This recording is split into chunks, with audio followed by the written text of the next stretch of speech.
You have 20 minutes left to live. Your name is Tamon Yamaguchi. You are 50 years old. You studied at Princeton. You have a wife named Ariko and 3 children waiting for you in Tokyo. You are standing on the bridge of the aircraft carrier Hiryu. The ship is burning. The engines have stopped. 389 sailors below in the hangar are already dead. Many of them begged their comrades to shoot them before the fire reached them. 2 hours ago, you gave your final order. 700 surviving sailors must abandon ship. You will stay. Captain Kaku will stay. You handed your officer's cap to a destroyer captain and asked him to deliver it to Ariko. Now the crescent moon hangs over the Pacific. It is quiet. It is beautiful. You tie a rope around your waist and around the pillar of the bridge. 40 hours ago, you commanded the most powerful aircraft carrier force ever assembled on the ocean. 4 carriers, 240 aircraft. 40 hours ago, you believed you were invincible. In 6 minutes, you lost the war. This is the story of those 6 minutes. 320 nautical miles east of the burning fleet, a 25-year-old man from Waco, Texas, is floating in the Pacific Ocean beneath a rubber seat cushion. His name is George Gay. His leg is bleeding. His gunner is dead. He has just watched 29 of his friends shot out of the sky in front of him.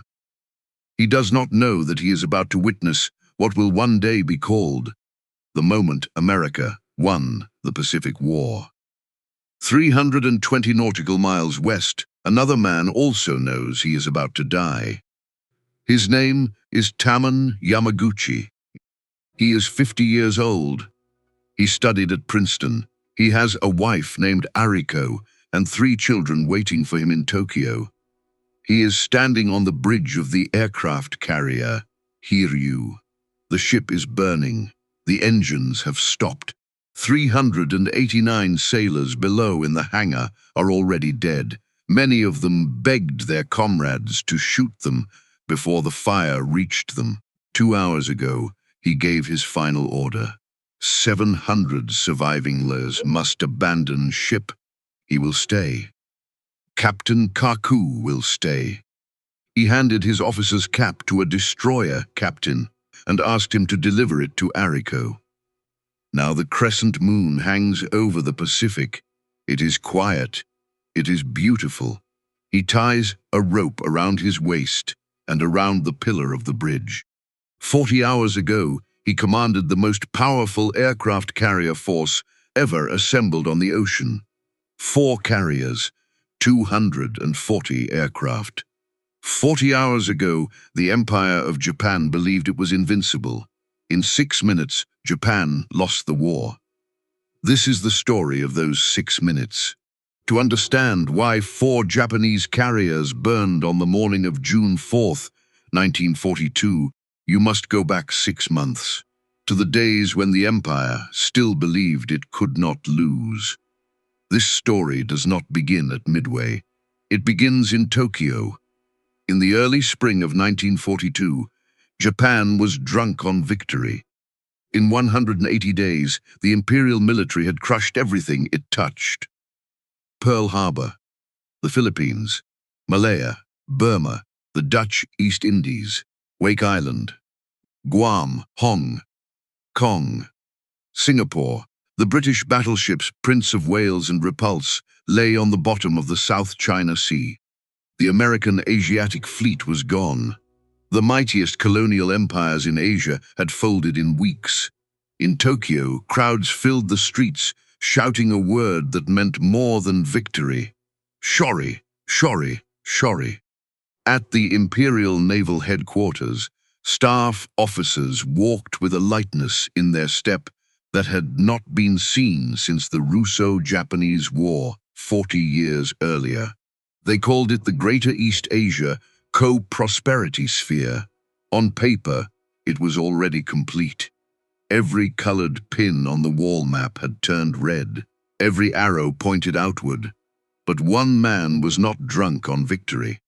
On the flagship battleship Yamato, anchored at Hashirajima in the inland sea, Admiral Yamamoto sat alone in his cabin. He was 58 years old. 2 fingers on his left hand were missing, taken by a Russian shell at the Battle of Tsushima in 1905. On his desk, a shogi board waited. He played against himself, always. He had learned poker in America. Yamamoto had lived in the United States. He had studied at Harvard between 1919 and 1921. He had served as naval attaché in Washington. He had driven across Texas, walked the streets of Detroit, seen the smoke of the steel mills of Pittsburgh with his own eyes. Before the war, he had told his superiors something they did not want to hear. "If you make me fight America, I will run wild for 6 months. After that, I guarantee nothing." 6 months had passed. On the morning of April 18, 1942, Yamamoto received a message that changed everything. 16 American B-25 bombers had flown off the deck of the USS Hornet.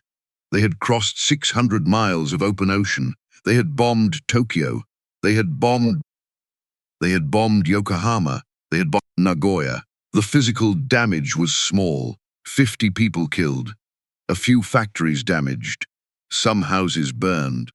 The wound to the Empire's pride was catastrophic. For centuries, the home islands had been untouchable. The Emperor lived in Tokyo. The Emperor was a living god. The Emperor had been threatened. In the Imperial General Staff, senior officers wept. Some considered suicide. Yamamoto understood immediately what the Doolittle raid had done. It had given him the leverage he needed. For weeks, he had been arguing with the army-dominated General Staff about his next move.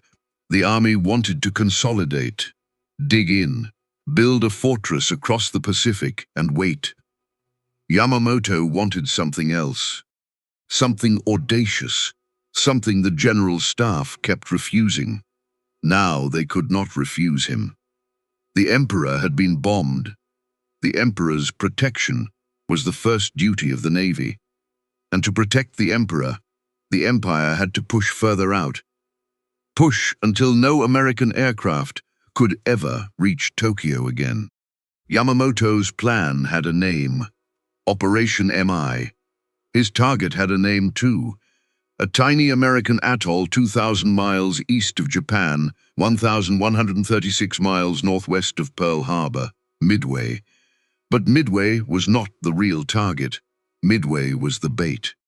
Yamamoto believed in an old Japanese naval concept, Kantai Kessen, the decisive fleet battle, the single, overwhelming engagement in which the enemy fleet is destroyed in one afternoon and the war is ended by negotiation.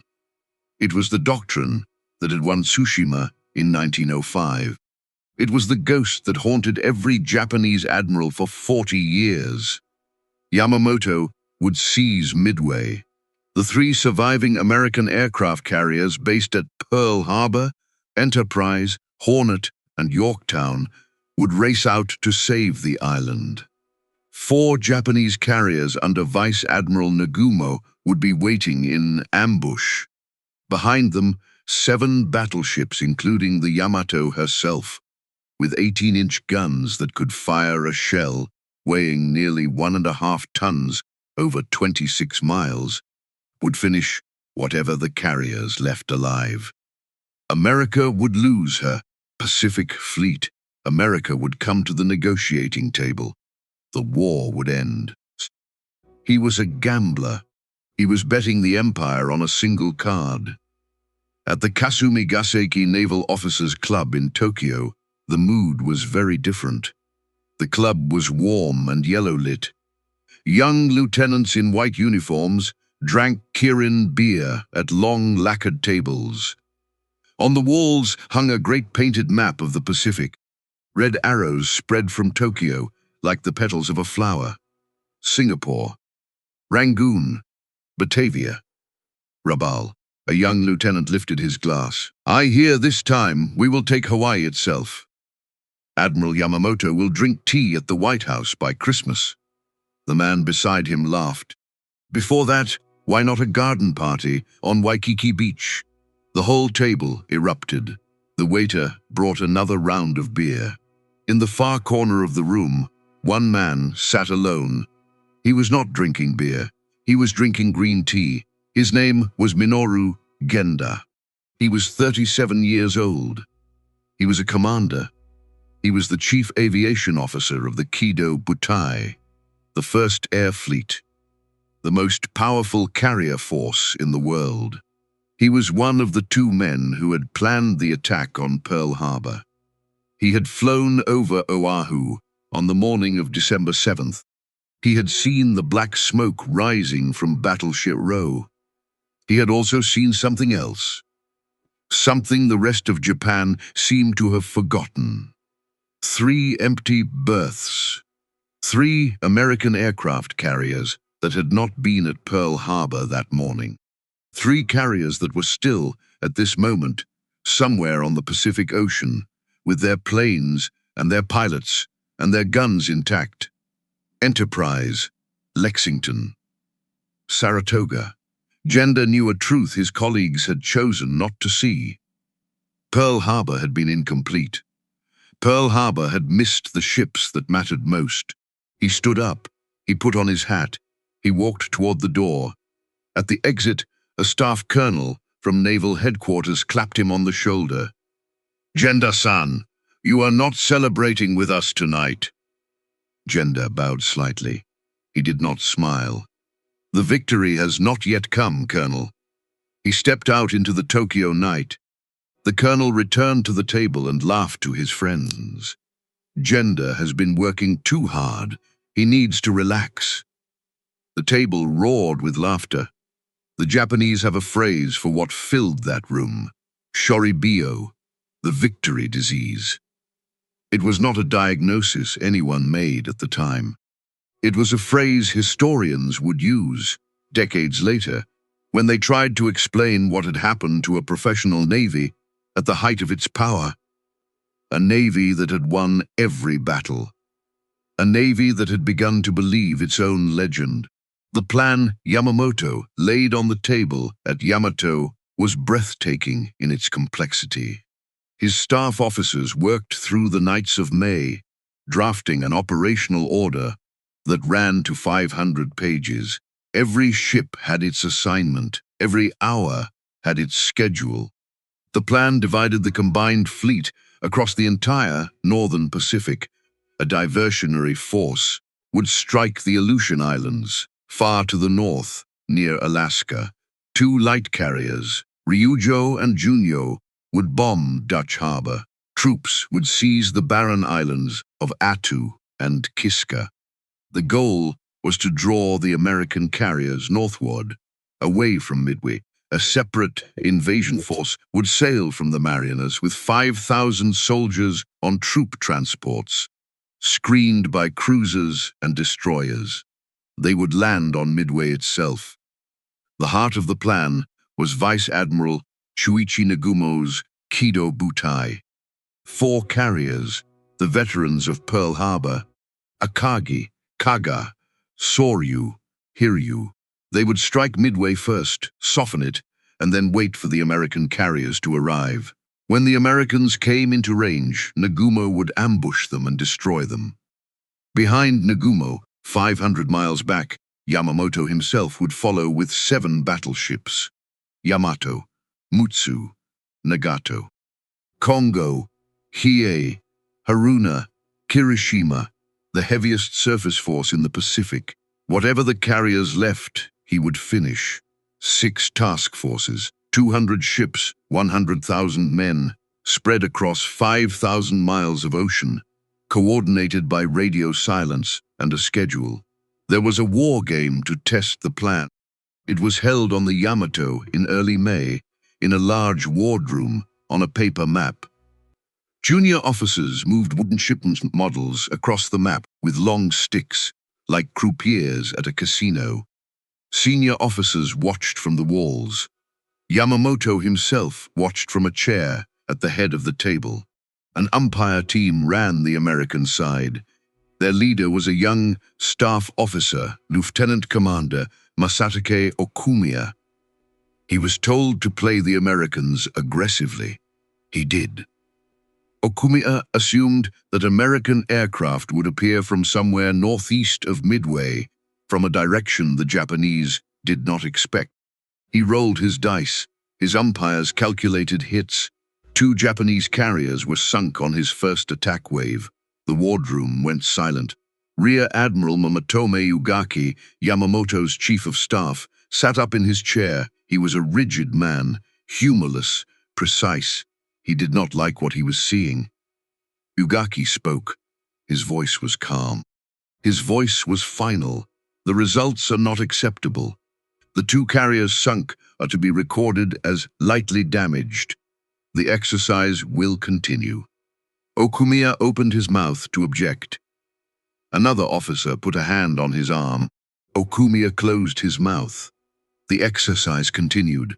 The 2 carriers, freshly resurrected, sailed on to victory. On paper. Later, one of the sunk carriers in that exercise was the Kaga. 4 weeks later, in real water, in real fire, Kaga would sink again. This time, no umpire would raise her. The warning had been given. The warning had been erased. 2,500 miles east of Tokyo, in a windowless basement at Pearl Harbor, another man was fighting a very different war. His name, Joseph Rochefort. He was 42 years old. He was an American naval commander.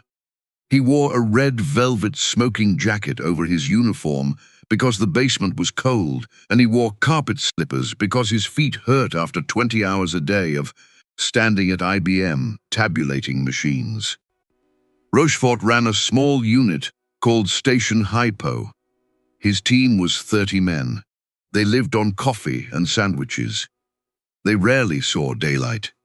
They were trying to break the Japanese Navy's operational code, a cipher called JN-25. By early May 1942, they had broken pieces of it, enough to know that the Imperial Navy was planning something large. Something involving a target the Japanese referred to only by 2 letters, AF. Rochefort was certain AF was Midway. His superiors in Washington were certain it was somewhere else. Possibly the west coast of the United States. Possibly the Panama Canal. There was a fight, a bureaucratic knife fight, between Hypo in Pearl and OP-20G in Washington. Whoever won would tell Admiral Nimitz where to send his 3 surviving carriers. If Nimitz sent them to the wrong ocean, the war was over. Rochefort devised a trick. It was almost childishly simple. He asked the garrison on Midway to send an uncoded radio message complaining that the island's water distillation plant had broken down. Fresh water was running short. 2 days later, Hypo intercepted a Japanese radio signal. AF is short of fresh water. Rochefort walked upstairs, still in his red smoking jacket, still in his slippers, and placed the decrypt in front of Admiral Chester Nimitz. Nimitz read it once. He looked at Rochefort. He did not smile. He bet his career. He bet the Pacific Fleet. He bet the west coast of the United States. He believed Rochefort, while Admiral Yamamoto sat in his cabin on the Yamato drawing pieces across a shogi board, believing he was luring the American carriers into a trap. That trap had already been reversed. The Americans knew when he was coming. They knew where he was going. They knew what he was carrying. Yamamoto's submarine picket line, the ring of submarines he had ordered north of Hawaii to spot the American fleet leaving Pearl Harbor, would not arrive at its station until June 3rd. Task Force 16, with Enterprise and Hornet, had already left Pearl Harbor on May 28th. Task Force 17 with the newly repaired Yorktown had left on May 30th. By the time Yamamoto's submarines reached their picket line, the harbor they were watching was empty. He was preparing to spring an ambush on ships that were already at sea, waiting for him, northeast of Midway. At a point on the ocean, the Americans had given a quiet, hopeful name, Point Luck. On the night of June 3rd, aboard the Akagi, one man could not sleep. He was Captain Mitsuo Fuchida. He was 39 years old. He was the most famous naval aviator in the empire. He was the man who, on December 7th, had climbed into the cockpit of a Nakajima B-5N bomber flown 230 miles south to Oahu and radioed the two words that had begun the Pacific War: Tora, Tora, Tora.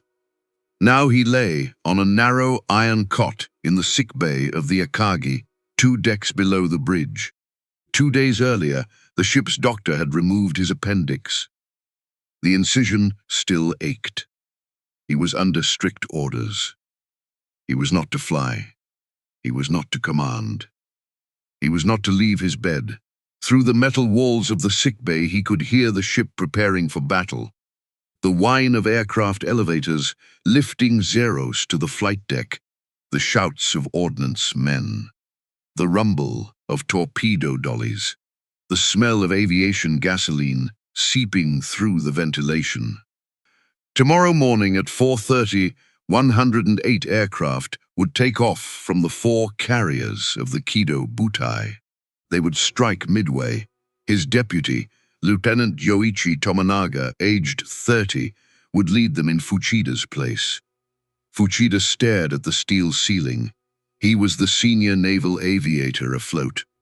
He knew the carriers, the planes, the pilots, the tactics, better than any man alive. He knew Nagumo. He knew Nagumo was a torpedo officer by training, not an aviator.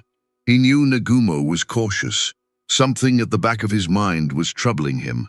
He could not name it, not yet. He tried to sleep. He did not sleep. He did not know, could not know, that in less than 20 hours, the bed he was lying on would save his life. He did not know that the ship around him, the ship he had served on for 4 years, would become a tomb for 267 of his shipmates.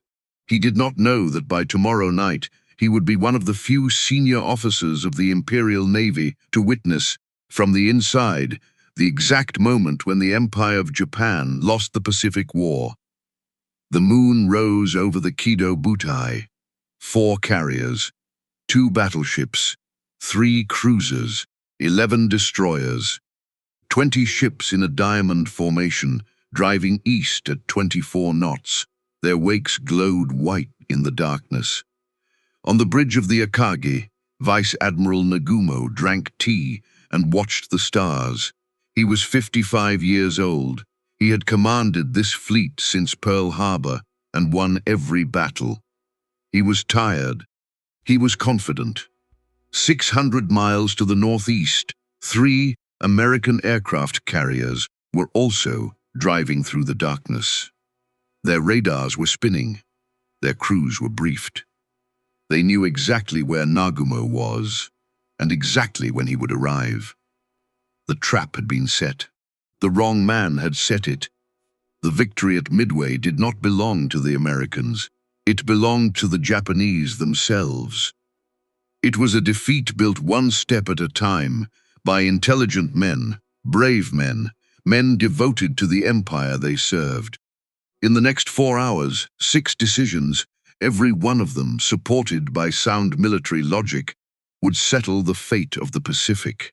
At 4:30 on the morning of June 4th, 1942, Vice Admiral Chuichi Nagumo turned the Akagi into the wind. The sea was calm. The horizon showed the first thin blue line of dawn. On the flight deck, 108 aircraft sat with their engines warming. 36 Nakajima B-5N bombers loaded with 800-kilogram land bombs, 36 Aichi D-3A dive bombers loaded with 242-kilogram Type 98 land bombs, 36 Mitsubishi Zeros for escort.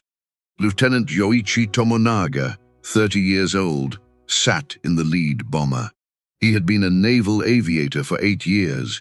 He had a wife and 2 young children in Kanagawa. He would lead the first strike on Midway in Fuchide's place. He raised his gloved hand. The signalman on the flight deck dropped his flag. The Zeros went first. Sakai 12 engines at full throttle.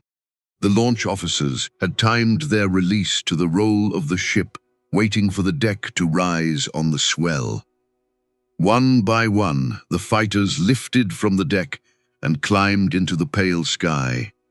By 4:45, all 108 aircraft were airborne. From above, the 4 carriers of the Kido Butai looked like 4 grey islands in a wrinkled sea, each trailing a white wake. The strike wave formed up and turned southeast toward Midway. Nagumo held back a second wave. 93 aircraft, his most experienced crews. He kept them below decks with their weapons already fitted. Every torpedo bomber carried a Type 91 aerial torpedo, the 800-kilogram killer of ships. He was ready. If any American warship appeared on the horizon, he could launch within minutes and sink it.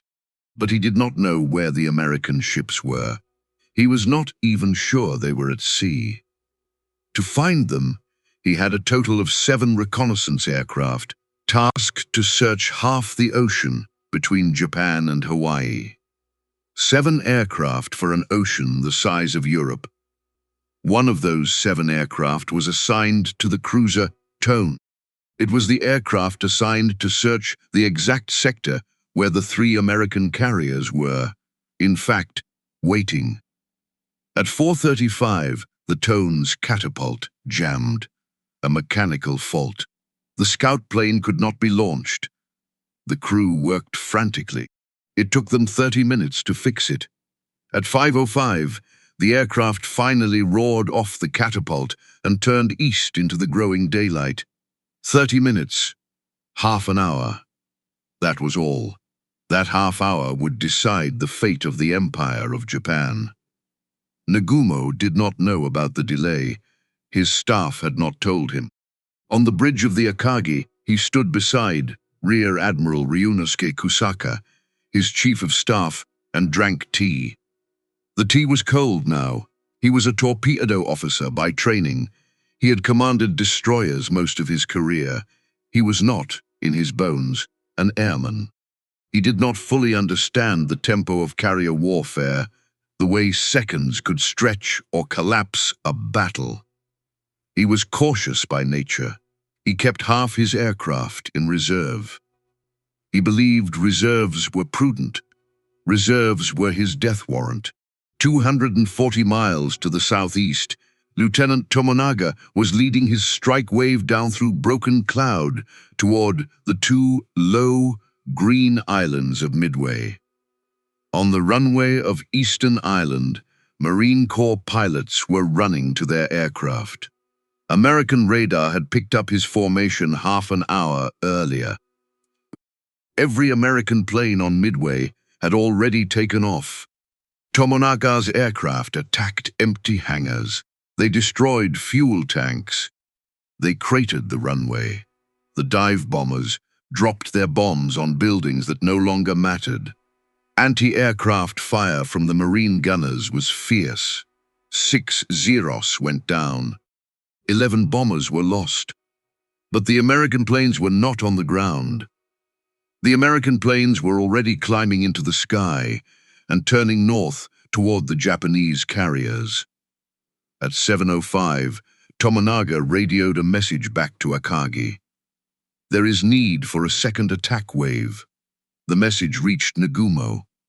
He read it. He hesitated.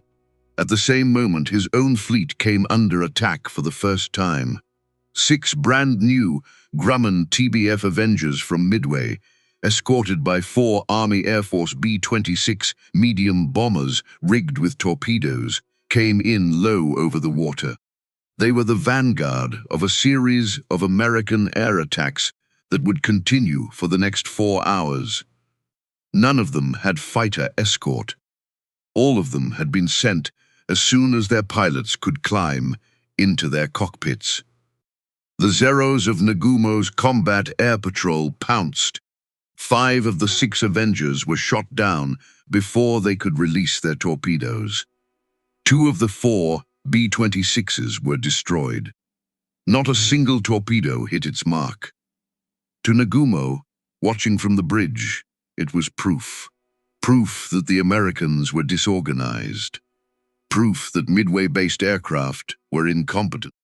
Proof that his fleet was safe. He made his first fatal decision. At 7:15, he ordered the second attack wave, the 93 aircraft below decks, all of them loaded with anti-ship torpedoes, to be rearmed. Torpedoes off, land bombs on. They would strike Midway a second time and finish it. Below the flight deck, in the vast hangars of the 4 carriers, the ordnance crews began the most physically brutal work in naval aviation. A Type 91 torpedo weighed nearly a ton. It had to be lifted from beneath the aircraft by a hydraulic dolly, wheeled across the hangar floor, and returned to the magazine below. Each carrier had one main torpedo elevator. There was not enough time to move 93 torpedoes back to storage. The ordnance crews made a choice they would regret for the rest of their short lives. They stacked the torpedoes against the hangar bulkheads. They stacked the land bombs beside them. They did not bother to secure the ammunition. They would need it again soon.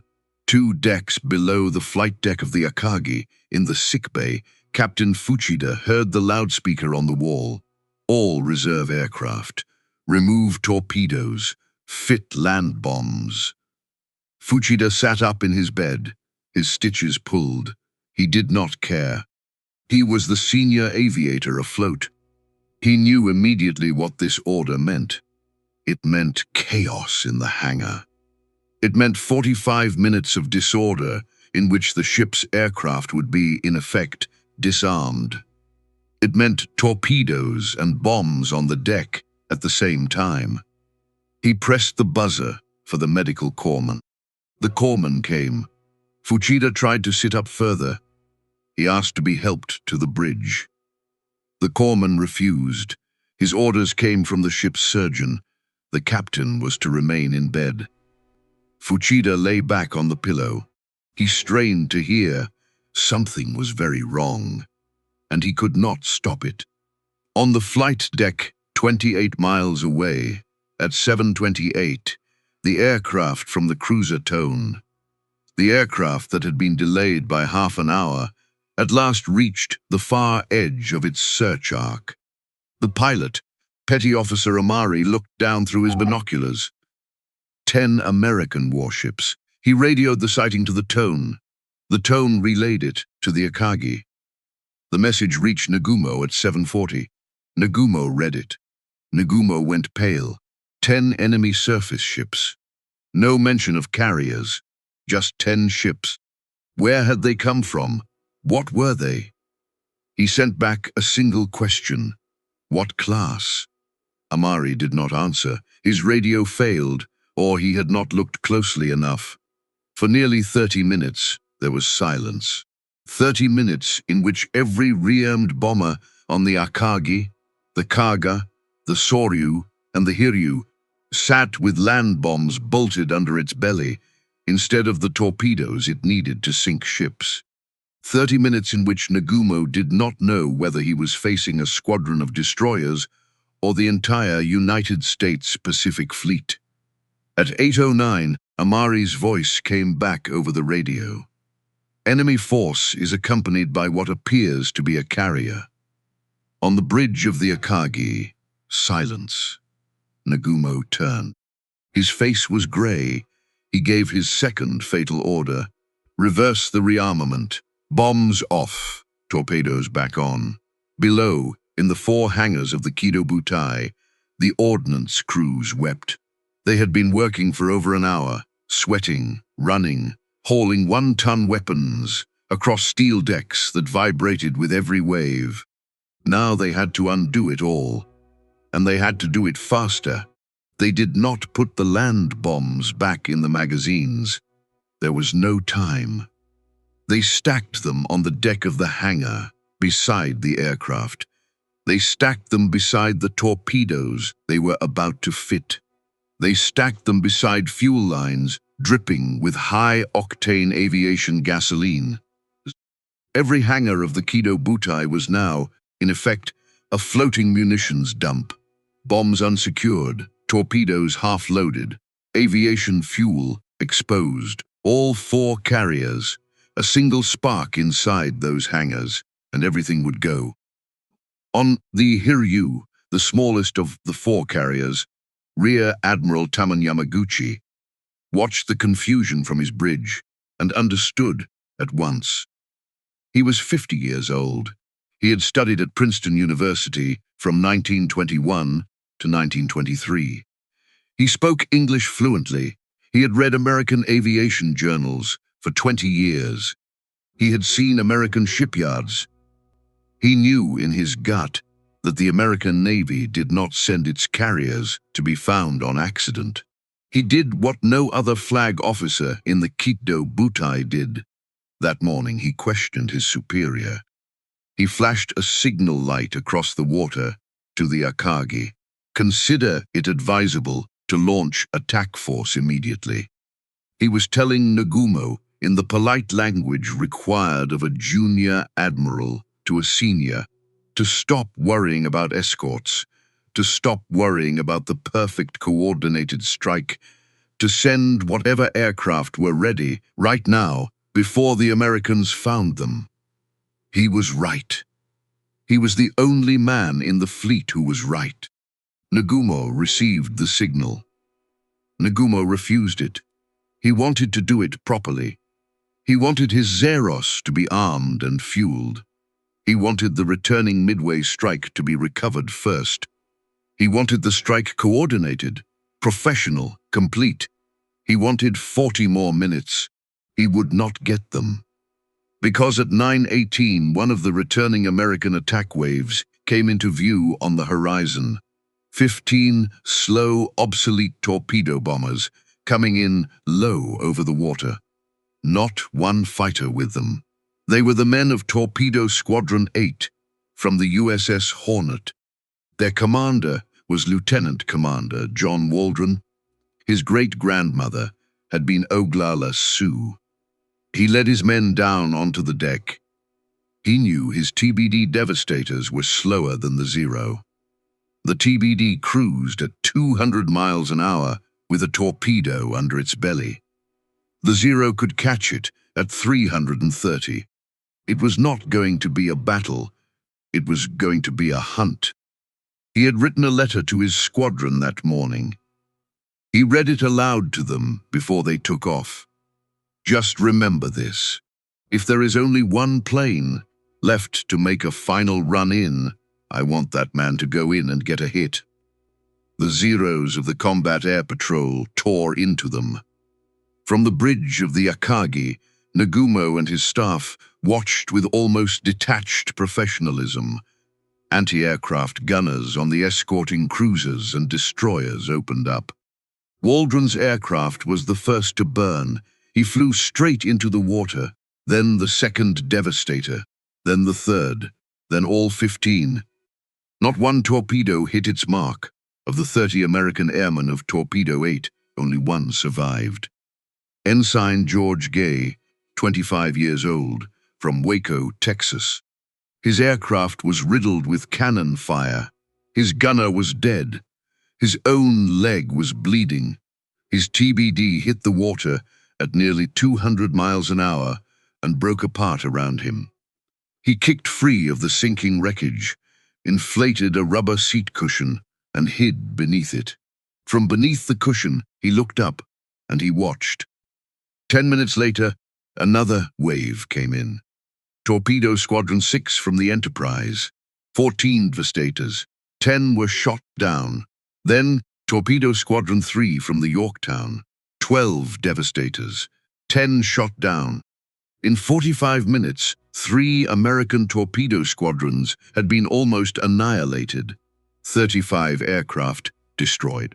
69 American airmen dead. Not one Japanese ship damaged.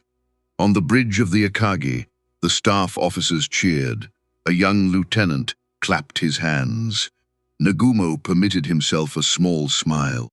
He believed he had just won the greatest naval battle of all time. He had not.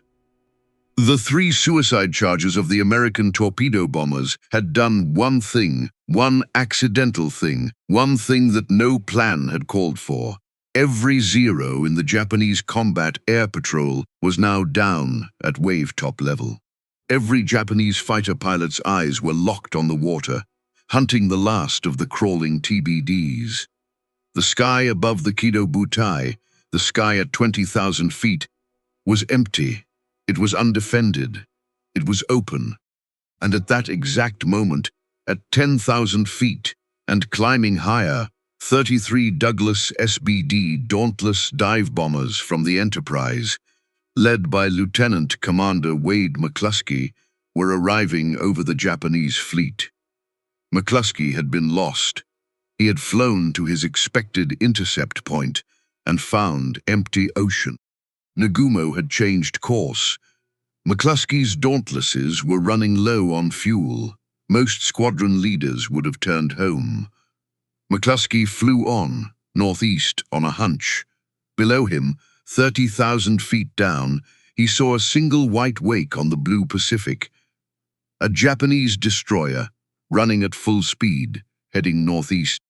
It was the destroyer Arashi, which had been detached earlier to hunt an American submarine, the USS Nautilus. She had failed to sink the sub. Now she was racing to rejoin the Kido Butai. McCluskey followed the wake. He rode that white line across the ocean. The Arashi led him straight to the 4 carriers of the Imperial Japanese Navy. At 10:20, on the flight deck of the Akagi, Captain Taijiro Aoki lifted his Nikon binoculars and searched the sky. He was 50 years old. His eyes were tired. He was hunting for the returning strike aircraft that his lookout had reported. In the hangar beneath his feet, ordnance crews were fitting the last Type 91 torpedoes to Kates. Aviation gasoline soaked the deck. 4 unsecured land bombs, the ones nobody had time to send back to the magazine, lay stacked against a bulkhead. The temperature in the hangar was 38 degrees Celsius. The smell of high-octane fuel was so thick the men had tied cloths across their faces. On the bridge, Nagumo was preparing to give the launch order. His full counterstrike was almost ready. In 5 more minutes, over 100 aircraft would rise from the 4 carriers and race for the American fleet. He had almost made it. Aoki heard something. A sound the human ear recognizes before the mind does. A rising whistle from the sky. It was the sound of the dive brakes of the Dauntless. American pilots called it the whistling death. Aoki raised his binoculars. The sky above the Akagi was dotted with black shapes, dozens of them, dropping, nearly vertical. Aoki opened his mouth to shout. 10:22 on the morning of June 4th, 1942. The bombs began to fall. The Pacific War would last another 3 years and 2 months after Midway, from Guadalcanal to Iwo Jima, from Leyte to Okinawa, from the Kamikaze Corps to Hiroshima. But the war had already ended at 10:26 on the morning of June 4th, 1942. The Empire of Japan had simply not yet been told. At 10:22, the first bomb hit the Kaga. She was the largest carrier in the Kido Butai. She had been laid down as a battleship and even after her conversion, she carried the heavy hull of one. On her flight deck stood a fully fueled, fully armed strike wave of Vals. Below her, in her three-tier hangar, sat the aircraft returning from Midway that had not yet been struck below. Fuel lines were open. Torpedoes lay unsecured. Land bombs, the ones the ordnance crews had not had time to return to the magazine, were stacked against the bulkheads. 4,000-pound A&M 65. General-purpose bombs from the SBD Dauntlesses of Bombing Squadron 6 and Scouting Squadron 6 found her in less than 60 seconds. The first bomb struck the aft flight deck, directly among the fueled and armed Vals waiting for launch. Aviation gasoline ignited. Flames swept the length of the flight deck in one long orange wave. The second bomb entered the forward elevator well and exploded in the hangar. The third bomb detonated near the bridge itself.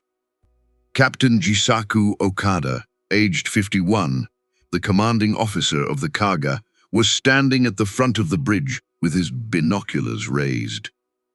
The blast wave traveled at 1,000 feet per second. He was killed instantly. His executive officer took command and was dead within 12 minutes. The next officer to inherit the command was dead within 20 minutes. The fourth bomb burst inside the middle hangar, and there, everything that had been stacked and forgotten went up together. Torpedoes cooked off. Land bombs cooked off. Fuel tanks ruptured. The hangar became, in less than 30 seconds, an oven at over 1,000 degrees Celsius. Steel bulkheads glowed red and then began to flow. Ordnance men who had been working there 10 seconds earlier died where they stood, still holding their tools. 1,000 men were on the Kaga. 811 of them would never leave her. At the same moment, over the Akagi, one American pilot broke ranks. His name was Lieutenant Richard Best. He was 32 years old. He commanded Bombing Squadron 6 from the Enterprise. He was leading his three-plane section down toward the Kaga when he realized what was happening. Almost every other Dauntless in the sky was diving on the same ship. The Akagi, the flagship to be left alone. Best pulled up hard. He waved his wings at his two wingmen. He rolled onto his back and dove on the Akagi alone. He dropped 1,000-pound A&M 65 bomb. His two wingmen dropped theirs. One bomb hit, but it hit in the worst possible place. It struck the amidships elevator, the great hydraulic platform that lifted aircraft from the hangar to the flight deck. The bomb passed through the elevator into the upper hangar. It exploded among rows of Nakajima B-5N torpedo bombers that had just been rearmed with Type 91 torpedoes. For 6 seconds, nothing much seemed to happen. Then the first torpedo warhead detonated in a chain that would not end.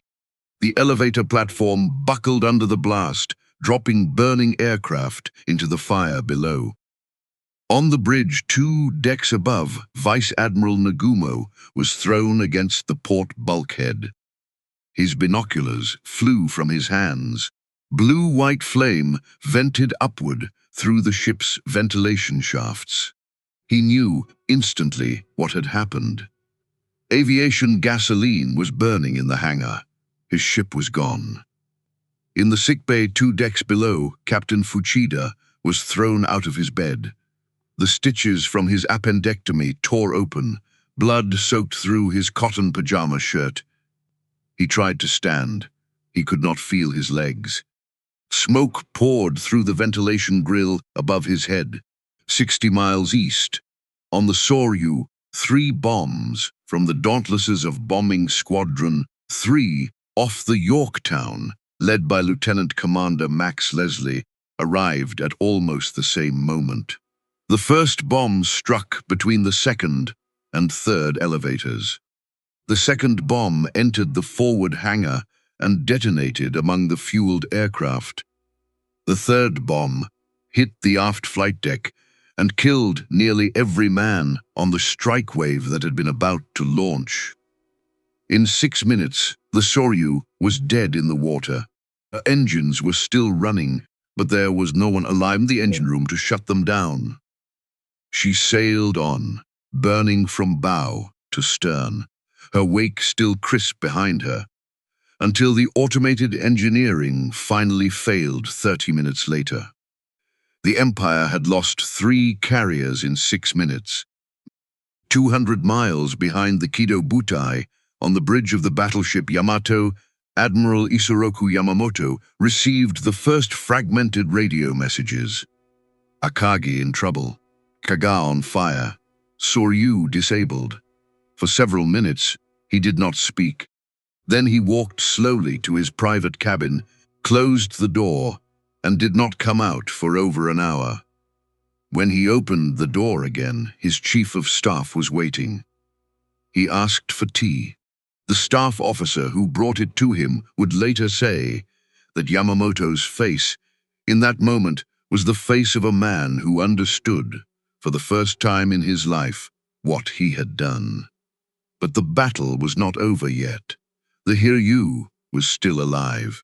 She was the smallest of the 4 Japanese carriers, and she had been sailing a few miles north of the other 3 when the American attack came. The dive bombers had not seen her through the smoke. Now, as her 3 sister ships burned on the southern horizon, she alone remained. On her bridge stood Rear Admiral Yamaguchi. He was 50 years old. He had studied at Princeton. He had told Nagumo, 2 hours earlier, to launch been overruled. Now, he did not wait to be told. He did not wait for orders from a fleet commander who had already lost his flagship. He turned to Captain Tomeo Kaku, the Hiryu's commanding officer, and gave the order himself. Launch everything, now. At 10:58, the first counterstrike from the Hiryu took off.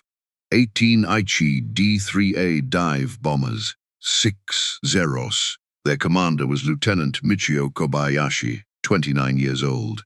He was calm, he was clear. He knew he had one job: find an American carrier, sink it. Kobayashi followed the vapor trails of the retreating American strike back toward its source. In just over an hour, he had the Yorktown in his sights. The Yorktown was ready for him.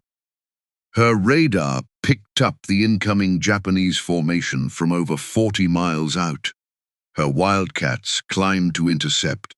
Her damage control parties flooded her fuel lines with carbon dioxide. Her captain, Elliot Buckmaster, turned the ship into the wind and prepared to fight. The Wildcats took a fearful toll.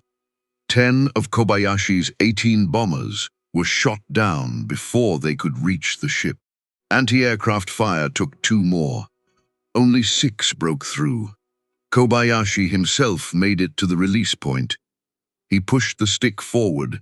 He aimed his D-3A at the flight deck of the Yorktown. He dropped his bomb from below 1,000 feet. At 12:05, 3 bombs hit the Yorktown. The first cratered the flight deck. The second exploded near the ship's boiler uptakes and killed most of the men in the boiler rooms. The third punched through the number 1 elevator and burst deep in the hangar. Kobayashi did not see the results. He was already dead. His D-3A had taken a shell from a 5-inch anti-aircraft gun on the way down. His aircraft cartwheeled into the sea beside the Yorktown he had come to kill. But the Yorktown did not die. American damage control was the best in the world. Fires were smothered. Fuel lines were vented. Within an hour and 40 minutes, the Yorktown was making 20 knots again. Her radar was working. Her flight deck was patched. She was recovering fighters from her own combat air patrol. To the Japanese scout plane that spotted her at 12:50, she looked whole, undamaged, a different carrier entirely. 2 hours later, at 14:32, the second Hiryu strike arrived. 10 Nakajima B-5N torpedo bombers, 6 Zeros. Their leader was Lieutenant Yoichi Tomonaga, the same man who had led the first strike on Midway that morning at dawn. His left wing tank had been holed then. It had never been fully repaired.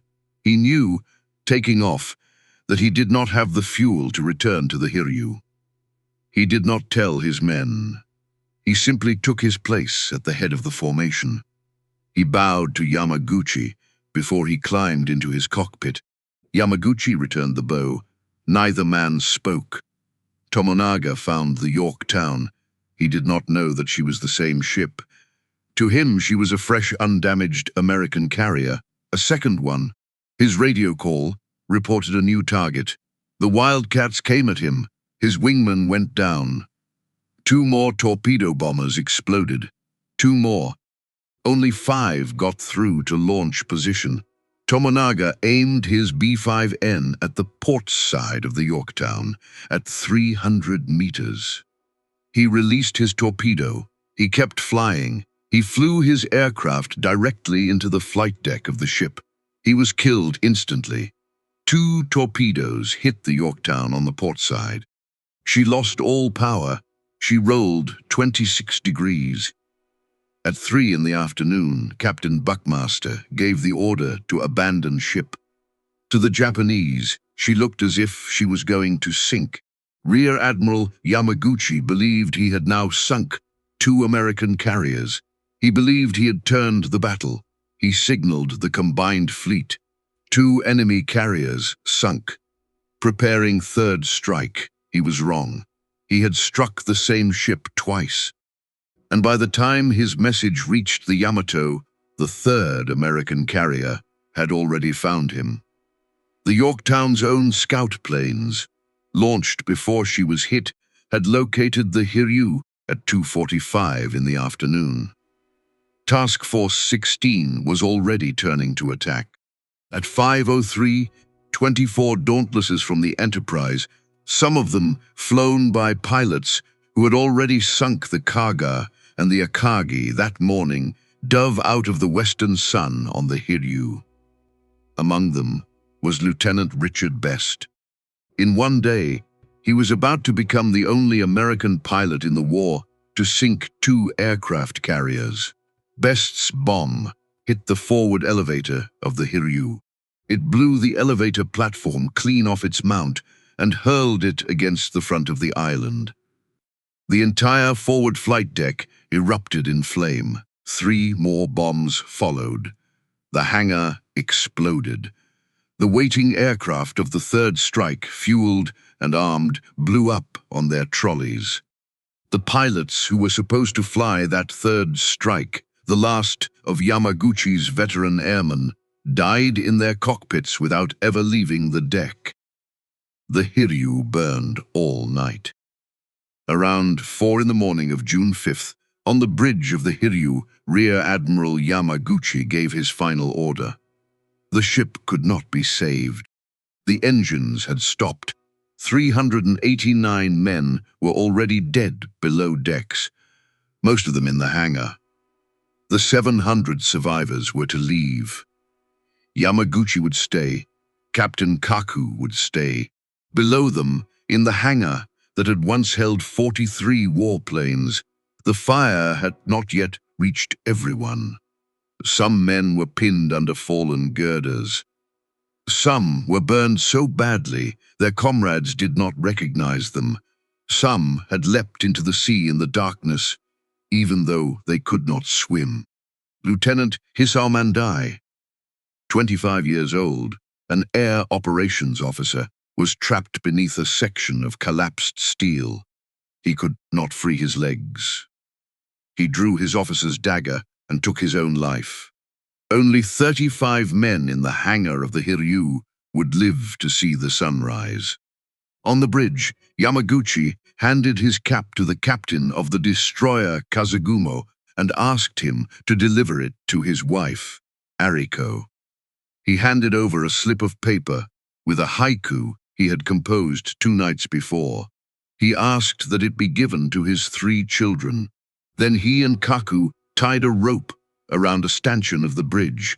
They tied it around their waists. The crescent moon that had been rising as the Hiryu's fire began to die was now high in the western sky. The Pacific was black and calm. The other ships of the Kido Butai were on the horizon, standing off, waiting for their admiral to die. On the destroyer Makigumo, one of the young survivors of the Hiryu would later write in his diary that he had been told to remember that moment as the honorable death of a samurai. In the private space of his own conscience, he had never been able to. He had thought only of the 387 men still trapped in the hangar below. No one, he wrote, had come to honor them. They had died for a decision made 3 decks above them by men who could still see the moon. The Hiryu rolled and sank at 9:12 on the morning of June 5th. Yamaguchi went down with her, Kaku went down with her, and 387 nameless men in her hangar went down with her. In the destroyer's log, only a number was recorded, 389 dead. At 2:55 that same morning, on the bridge of the Yamato, Admiral Yamamoto gave the hardest order of his life. Operation MI is cancelled. The combined fleet will withdraw to the west. He did not raise his voice. He did not weep. He turned and walked back into his cabin, closed the door, and did not come out for the rest of the day. On the morning of June 6th, American Dauntlesses hunted the retreating Japanese cruisers Mikuma and Mogami, which had collided in the darkness while trying to avoid an American submarine. Mikuma was sunk. Mogami crawled home, half destroyed. On the same day, the Japanese submarine I-168, under Lieutenant Commander Yahachi Tanabe, slipped past the American destroyer screen and put 2 torpedoes into the drifting Yorktown and a third into the destroyer USS Hammond, tied up alongside her. The Hammond went down in 4 minutes. The Yorktown lasted until the morning of June 7th, before she finally rolled onto her side and slid beneath the Pacific. It was Japan's last small victory. It changed nothing. For decades after the war, Western histories told a simple story about Midway. Japan lost her elite naval pilots that day, they said. Japan's carrier air arm never recovered. It became one of the great truisms of the Pacific War. It was not true. In 2005, 2 American historians, Jonathan Parshall and Anthony Tully, published a book called Shattered Sword. For the first time, they went directly to the Japanese archives. They read the muster rolls of every ship. They counted the dead by name. The Battle of Midway killed 110 Japanese pilots. Only 110 out of nearly 2,000 carrier aviators in the Imperial Navy.